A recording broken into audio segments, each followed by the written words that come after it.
Boy, I wanted to talk about Tim Scott and the horrible optics of the Republicans' response to his response.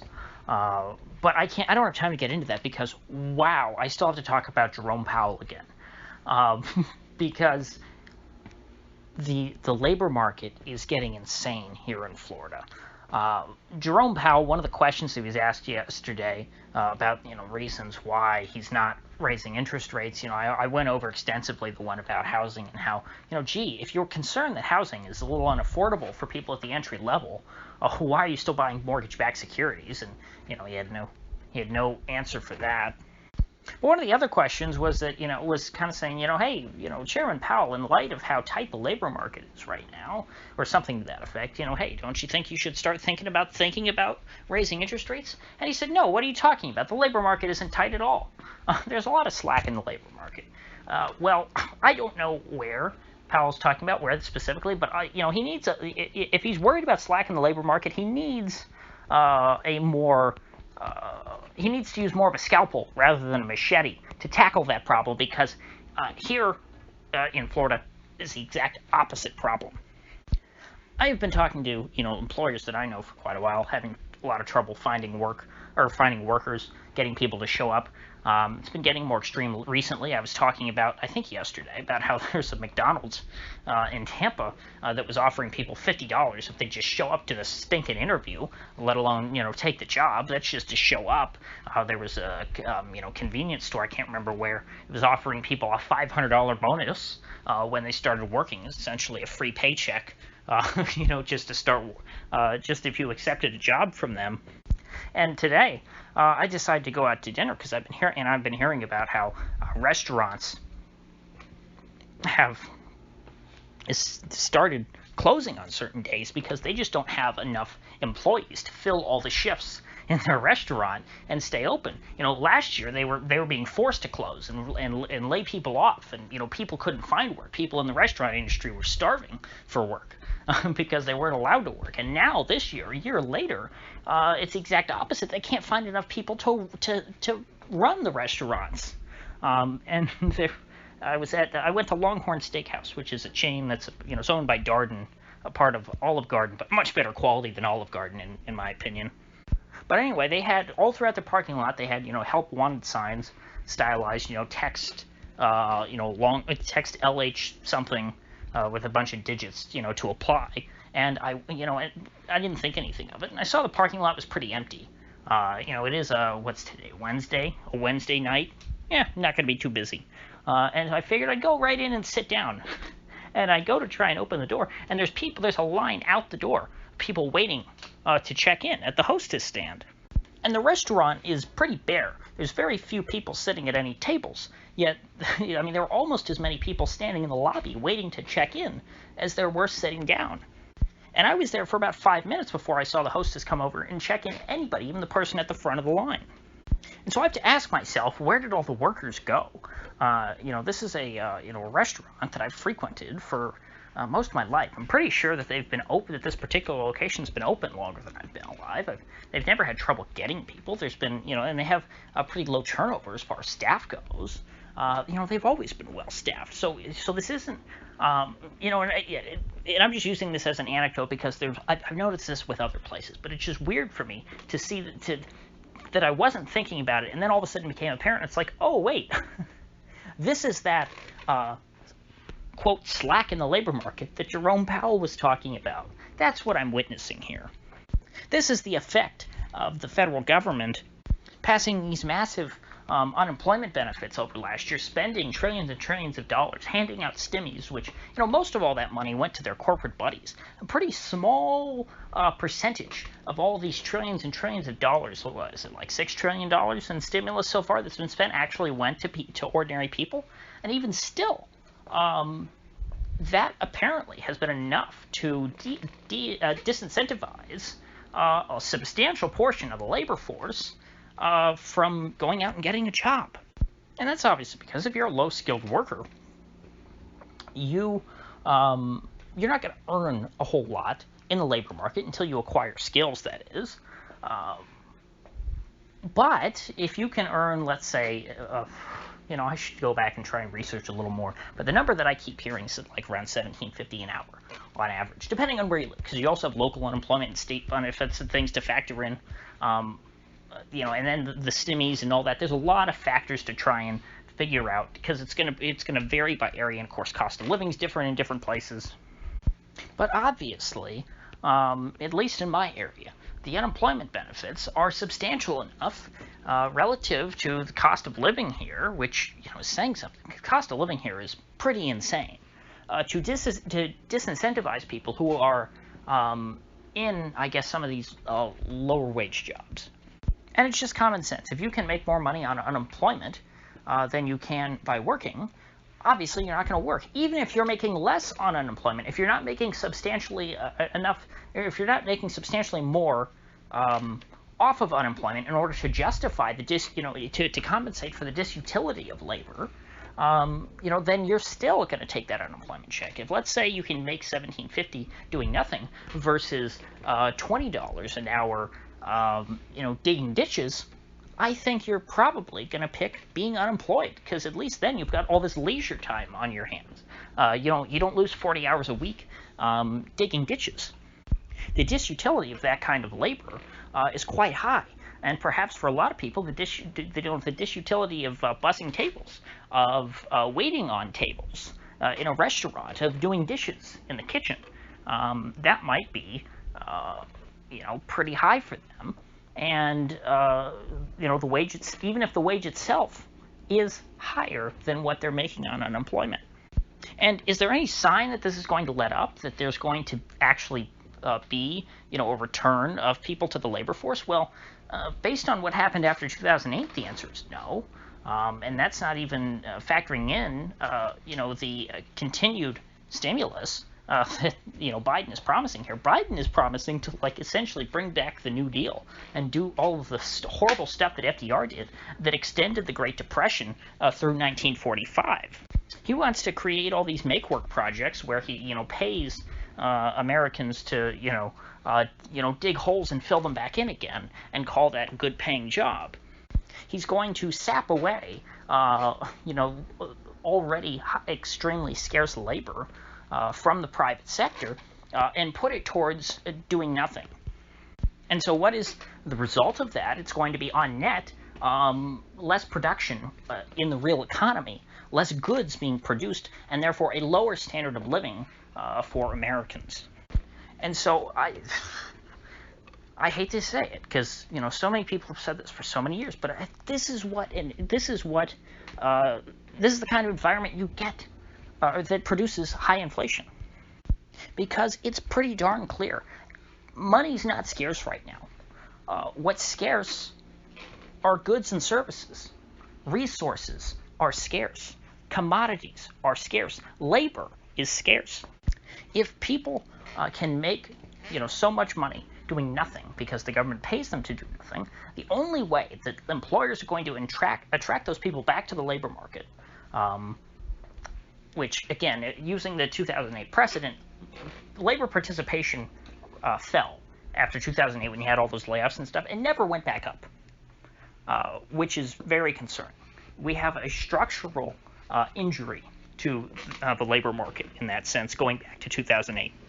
And I haven't checked the labor force participation rate in a few months, which I should. I should see if it's recovered at all. My guess is, based on what I'm seeing, labor force participation, if anything, is deteriorating. Again, at least in my area. I don't know if you can look at labor force participation by state or by metropolitan area. But if one thing's clear, we need more people in the labor force here. And the other insane thing is that there are tons and tons of people moving to Florida every day. And so we should have, if anything, a surplus of labor, because people want to move here. They want to live here. They desperately want to get out of their terrible states that they're in now. So you would think that that would suppress wages here. What are all of these people doing who are moving here, who are moving into these big apartments they're building everywhere? I mean, that was what I was wondering, when when all these apartments, in my area were being built, just like they are all over Florida and all over the country. This bubble has a lot more apartments, and not just single-family homes, like, in the old 2000s housing bubble. But I don't want to get into that right now. But I remember thinking, our local economy here is not dynamic enough to, absorb all these people. Where are they going to work? Are they all just going to be waiters and bartenders? Because that's what happened after 2008. All the jobs that were recovered after the recession, they were all waiters and bartenders. I said, do we really need more waiters and bartenders? I mean, those are all the businesses that we have here pretty much. And I mean, just because of zoning constraints, it's very hard to start any other kind of business. Yet here we are a couple years later after I initially, had that thought in my head. And these restaurants, ironically, can't find enough people, to fill their staff. How screwed up has our economy truly become? I mean, it's worse than even I realized. Because this is the kind of, imbalances, structural distortions in the economy that, you just can't foresee, or at least not perfectly, which always results from these kinds of interventions from central banks and from the government. But when you have a concerted policy from both the central bank and the federal government of the United States to both stimulate consumption while disincentivizing production, I don't see how we don't have more worsening inflation ahead of us. And heck, I mean, even Powell, I couldn't find the exact line.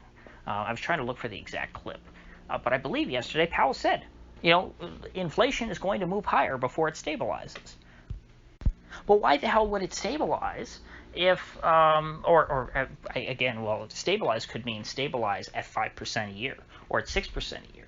But it certainly isn't going to go down while the Fed and the federal government is paying people to stay home, paying them to just go out and consume, and paying them not to produce anything. Now, earlier today, I was listening to George Gammon, and he was talking about an email that he got from Jeff Snyder. And Jeff Snyder, I think, is a very smart guy. He's one of the few people who I can watch and listen to and have trouble following. With most people, either, I hear what they're saying, and I think they're, full of shit, and they have no idea what they're talking about, or I think, hey, you're kind of on the right track, but you have a shallow understanding, or I think, hey, I kind of agree with this guy. It's rare for me that I listen to someone, and I just think that, wow, he's making a lot of sense, and I don't fully understand what he's saying, and I have a lot more homework that I have to do before I am able to make an assessment on what he's saying. Jeff Snyder's one of those guys. And he seems to be, consistently, when I've heard him, he's very, very skeptical of sustained inflation in the United States because in the international credit markets, dollars are still quite scarce. And of course, the main thing that the U.S. has to worry about is not just prices of producing domestic goods. It is really the international goods, because everything in America is imported. And so if in the international credit market, if in the foreign exchange market, dollars continue to be scarce, well, then we're going to be able to keep having cheap imports. And inflation, won't be much of a problem here. Of course, things that are produced domestically, the few things that are produced domestically, raw materials essentially. I mean, we have a third world economy here in the U.S. essentially. We have lots of services that really don't need to exist, but in terms of stuff that we actually produce, it's agriculture, it's mining. We don't produce high-level manufactured goods, at least not in any large quantities. That sort of, really complicated stuff we get from the rest of the world, mainly from China. But, the international dollar funding market, the euro dollar market, is so opaque, and it really would take a long, long time that not enough time that I have day to day. I haven't had enough time to research it. I wanted to write my bachelor's thesis on it when I was in college, and then I started getting into it, and I was just like, this is way too much for an undergrad thesis. I couldn't. I didn't have the time or the wherewithal to really dig into that topic, but it's something I really, really need to get into if I'm ever going to completely be able to say with certainty that no, this is actually the inflation that we've been waiting for. Because I listened for so much of my life I saw these guys go on TV and predict, oh my gosh, we've got hyperinflation coming. And, you know, at the time, it sounded scary to me, wow. And then those guys inevitably turn out to be wrong. And I don't want to end up like them. And what I learned from their mistakes is that the situation was more complicated than they made it out to be. And so I tried to learn and understand, okay, here's why they were wrong. And I think I understand why the guys who predicted inflation after 2008 and QE and all that, the bailouts, were wrong. It's because the money just went to the big banks and didn't actually go to consumers, and so therefore consumer prices didn't inflate. Well, this time, obviously, the money, a lot of it, although most of it not, a lot of it's going to consumers. There's just so much money being funneled, even though only a small percentage of it is going to consumers. There's so much still going to consumers that the price of everything is going to the moon. Labor is, you know, I mean, finding a worker is like finding a unicorn. So if the labor market is this tight here in Florida, where there are so many people moving, where people are just desperately trying to flee to, I'd imagine that it's much, much worse than the rest of the country on average. If on net people are moving to Florida and away from everywhere else, well then everywhere else where they're actually losing population, I would think that their labor shortage would be that much worse.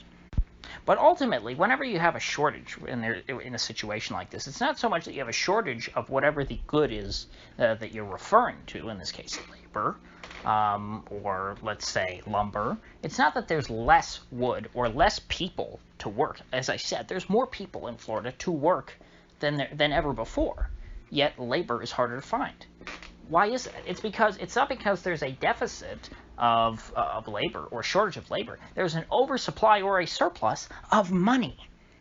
And when your problem is you have too much money chasing too few goods, again, whether it's lumber, whether it's labor hours, whether there's all these businesses that have money in hand saying, hey, I've got all this business, I've got orders to fill, I need to pay somebody to come work at my business. They've all got their hands out, you know, offering money to people. And if people won't take it, then money is not scarce. Money is, you know, not worthless totally, but worth less than it was before. And when that's the case, when you know, the same amount of money won't buy the same amount of goods anymore, you got to spend more money on it. Prices must rise. Wages must rise. And Powell is saying, hey, if we had a tight labor market, wages would be rising. But Powell's also the same guy who says we don't need to worry about all of these rising prices of input costs because employers don't want to raise their prices on consumers. So which is it, Powell? Is it employers don't want to raise prices, or we know that the labor market will be tight when wages start rising? And so despite his inconsistency, I mean, I think that it is a good point that, well, if labor really is that scarce, you know, wages have got to go up. And who knows, maybe they are, and I'm just not seeing it because I haven't tried to apply for one of these jobs. But if they're offering people cash just to come and apply at some of these businesses, and again, that's anecdotal, I don't know, perhaps that's, perhaps they're also offering more money. I believe I just drove by McDonald's the other day, and they also have a big shortage of labor, and they had signs out saying, hey, you know, come work here, starting pay is $11 an hour. And so, I don't know, I've never worked at McDonald's, but that might be a high wage by McDonald's standards. You know, it's certainly above minimum wage here in Florida. Although in the last election we just passed a $15 minimum wage that over the next few years. But again, by the time that the $15 minimum wage comes into effect here, that it wouldn't mean much. At the rate that prices are rising right now, $15 by 2027 or whenever it is that's supposed to go into effect, I mean, you know, Peter Schiff has a saying that you know, the Fed never wants to raise rates until they see the whites of inflation's eyes. But, you know, we're not just seeing, you know, we don't just see the whites of inflation's eyes now. It seems like it's here. I mean, the Fed can do everything they can by removing everything that is rising in price from the CPI, but eventually the only thing that's going to be left in the CPI is cornflakes or something. I don't know. I guess I don't think chicken has gone up too much. You know, maybe there's certain foods that if the Fed wants to nitpick and pick a basket of goods that is made up entirely of goods that, you know, just aren't going up, maybe they can't do that because prices don't rise evenly across the economy. That's why it's such a scam. The CPI index and the PCE index because the Federal Reserve can put whatever goods they want into their basket of goods, as they call it, in which they average out to find whatever to create their inflation number. They can just nitpick items that have inflation rates or price increase rates that reflect whatever rate of inflation they want to project. And so if the Fed doesn't want to raise interest rates, and they say that we won't raise interest rates until we are running symmetrically above 2%, well, all the Fed has to do then is manipulate the rate so that it never shows that we're running above 2%, and then that's fine, and the Fed can keep rates at zero forever. But it's the Fed keeping rates so low that is enabling the federal government to create this inflation. Because keep in mind, it's not QE or something like that is inflated, because the Fed just inflates assets. The Fed is not really inflating consumer prices as much as they are going up right now. This seems to be much more a result, a direct result of what the federal government has been doing. But the federal government is only able to do what they've been doing at all because of the Fed's ridiculous interest rate policy. And so I think that even Jeff Snyder is somebody who, would agree if posed the question, well, if the Fed enables the federal government to keep writing stimmy checks to everybody, to keep injecting $2 trillion per quarter into the economy in just money created out of thin air by the Fed, that will lead to sustained inflation. That inflation will be sustained for as long as the Fed continues to enable the federal government to do that. I think even he would say, well, yes, because if the federal government just has one big stimulus boondoggle package that injects a bunch of money into the economy, that's going to create short-term inflation because it's not a sustained thing. The way that you get because that money would be injected into the economy, everybody would spend it, it would drive prices up, for that one thing, and then they probably would come back down afterwards because once that money's spent, it's spent. There's no getting it back. It wasn't productive, or it didn't create anything. It wasn't, there was no sustained payment system. If they had a UBI, for example, then that would be sustained payments that would just be more money printed every month and sent out to people that would be spent into the economy and just would keep pushing prices higher and higher. Well, de facto, that's what we've got here by this regime of constant, repeated, stimulus packages. And so, we really have to accept that prices are going to continue rising at current or even higher rates for as long as the federal government continues doing what they're doing right now. Again, the only thing, as I said yesterday, the only thing that's going to change this, because I don't think that the people in power are going to change. I don't think that nobody at the Fed nor in the federal government has the the wherewithal, the courage, or even the intellect to end this madness. So it's, I guess, out of desperation, I say, please, bond vigilantes, help us. You're our only hope. Now, my guess is that this will not happen. The bond market will not preempt things until it's abundantly clear that inflation is that the federal government's going to keep this up. And I don't know when the bond market is going to wake up to that fact. Because, again, to me at this point, I don't know. I see no other alternative. We are going to have sustained inflation. If you have sustained rise in the cost of living, well, then the inflation premium, which is factored into the rate of interest, must rise. And so, therefore, interest rates overall must rise.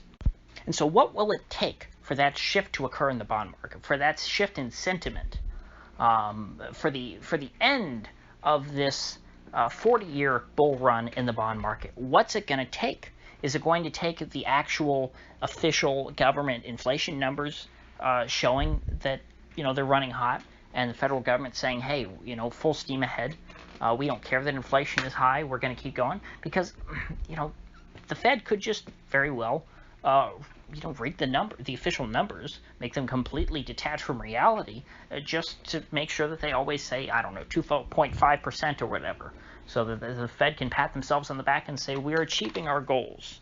But we're not doing, but if inflation is not so high to justify raising rates, something ridiculous like that. I mean, will the bond market ever call BS on the Fed's inflation statistics if they manipulate them that badly? Because, I mean, at this point, as bad as things are right now, the official statistics at least need to show something. Even if it's heavily suppressed, even if it's way lower than reality, they need to show some increase. So that's where we stand for today. The situation is, it's starting to become quite clear. I mean, it's clear to everybody if you just look at lumber, go to Home Depot and try and buy a 2x4. That's the obvious thing. That's what people are seeing up front. But what's all the, as Hazlitt used to say, you've got the seen and the unseen. If it looks this bad on the surface, it's way, way worse if you just look a couple layers beneath. So that's where I'm ending it for today.